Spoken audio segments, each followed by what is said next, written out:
Hello and welcome back to Life's Biggest Questions, the channel that looks to answer exactly those. I'm Rebecca Felgate, and today we are asking the question of what is the most likely way the world will end. It's an age-honored question with a multiple of possible outcomes, so stay tuned as we consider the possibilities and draw a conclusion as to what will be the most probable way planet Earth will be destroyed. Let us first look at the effects humans are having on the Earth and see whether that would be enough to destroy it. Many people question whether nuclear warfare would destroy the Earth. The last World War ended over 70 years ago, with the final moment seeing the devastating aftermath of the drop of the atomic bomb. The better part of a century later, countries have been growing their stocks of nuclear weapons, and these days they are up to 1,000 times more powerful than the atomic bomb. We are of course talking about the hydrogen bomb. There is no questioning that if there were to be another war, it would involve these devastating weapons. But could the detonation of a number of hydrogen bombs destroy the Earth? The biggest and most powerful bomb ever tested was the Tsar bomber, detonated in Russia in 1961. The detonation was the biggest man-made explosion of all time and caused windows to crack 900 kilometers away. Stop doing this! Despite its huge potential for devastation, it would take 15,594 of them to destroy the whole world. However, it would only take 1,000 or so to destroy life on Earth. If this many were dropped, atmospheric radiation poisoning would cause cancer and birth defects, and may even cause total wipeouts of species. Still, not enough to bring about the physical end of the planet. Even if we did drop 15,000 and change, there's no way that we could possibly coordinate such an attack on our own planet. Of course, if we are talking about ways humanity could end, the list doesn't stop at warfare. Global pandemic is unlikely, but could see the end of our species, as could numerous nuclear meltdowns, adverse global warming effects, the eruption of a supervolcano blocking out the sun, the evolution of artificial intelligence leading the robots to murder us all, and of course, alien interception. While these factors have varying levels of probability, we would put our money on chemical warfare. However, as our question isn't what is the most likely way humanity will die out, let's get back to our question in hand. Turning to the cosmic, have you ever heard of a solar flare? These are big bursts of electromagnetic energy and particles that burst from the sun. Some people worry that so-called killer solar flares would lick the Earth with enough energy to destroy it. But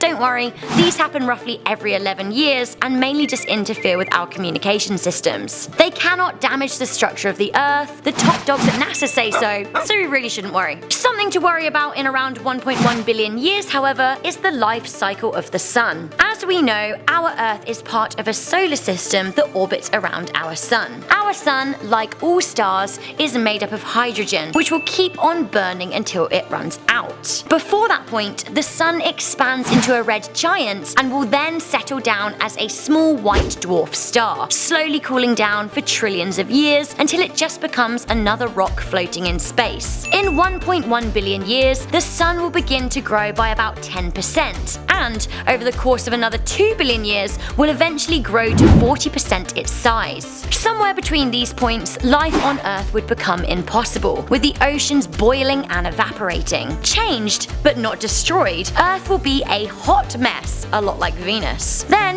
in 5.4 billion years from now, the sun will reach its red giant status. There are 3 possible outcomes here. We know the red giant phase will consume Mercury and Venus, but we are still unsure as to whether the Earth will be sucked into the sun. If it were to be sucked into the sun's atmosphere, it would collide with particles of gas, our orbit would decay, and the world would spiral inwards. If the Earth wasn't sucked in, it would be greatly scorched, but still intact. The Earth would either stay in the sun's orbit as it cooled to a white dwarf, or it would potentially escape the sun's orbit, being attracted to another star. In either scenario, it's hard to say what will happen to the Earth. It would probably remain intact until something smashed into it. Okay, so collision. Could an asteroid destroy the Earth? NASA has spotted an asteroid that has been named Bennu, which could cause, and I quote, immense suffering and death.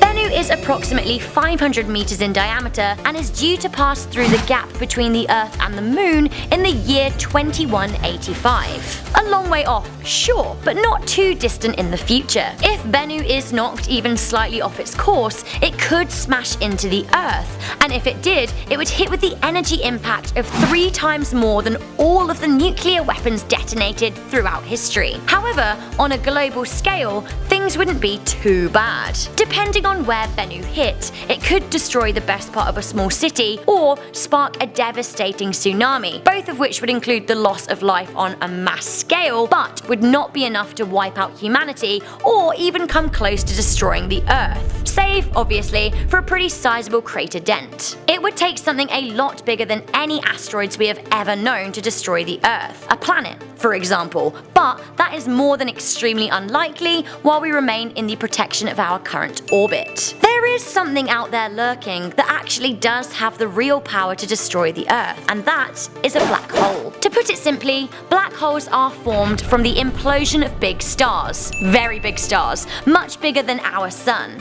If we were to drift into a black hole, it would be curtains for the Earth. Black holes don't roam around the universe sucking up planets and suns like a Pac-Man. Instead, things that are consumed would need to get close enough to the hole before they were sucked in, so to speak. If the Earth entered what is called the event horizon, the mouth of the black hole, the gravity would be so great it would stretch the Earth in one direction and compress it in another. This is something colloquially dubbed as spaghettification. In the end, the Earth would be reduced to a simple atom as it approached the point of singularity. It actually is way more complicated than this, but we don't have time to deviate from our question. Suffice to say, if we ever came close enough to a black hole, the Earth would be destroyed. That said, NASA has pointed out that this will probably never ever happen. Our nearest black hole is probably an object called Cygnus X1, and it's about 30,000 light years away from us. Our own sun isn't big enough to ever implode and create a black hole. Even if it did, its gravity would be the same as the sun we know now, and our Earth would continue to orbit as normal. Life couldn't exist as Earth would freeze with a lack of sun,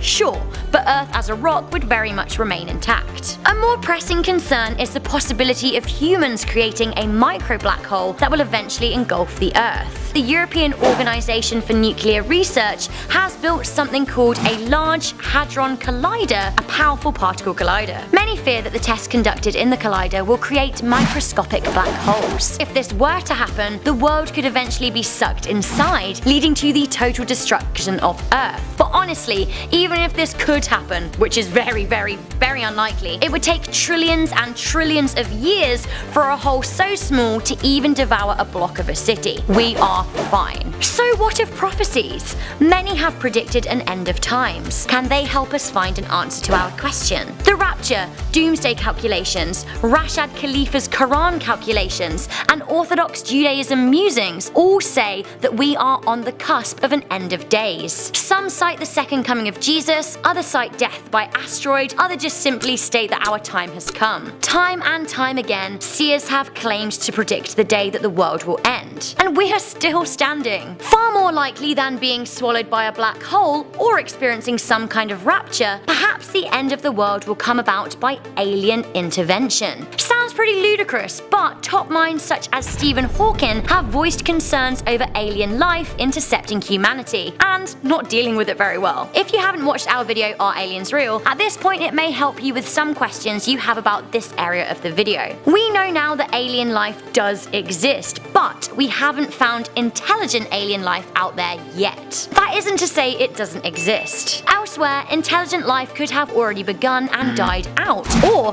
could have reached the stage where their sun is expanding and they need to find a new home. They may not think like us, but they may be aggressive like us. Who knows what would happen if we do make contact with alien life and what stage of technological advancements they may be at. Of course, there could be some kind of collision that could cause mass extinction too, but none of this would destroy the Earth. It's pretty sturdy. It seems quite likely that our rock will sit here long after we have gone, boiling, then freezing with the change of the sun. If that were the course of action, the Earth would just keep on drifting infinitely until perhaps it was unlucky enough to meet a black hole. Either way, the strongest likelihood is that humanity will have destroyed itself long before any of that happens. And if it doesn't, we will have a pretty long time to make an exit strategy. Perhaps where humans could live next would make a great future episode of Life's Biggest Questions. Thank you very much for watching this video. I'm Rebecca Felgate, and if you would like to add any further material to the question or like to continue the debate, then please do leave us some comments down below. But for now, thank you very much for tuning in.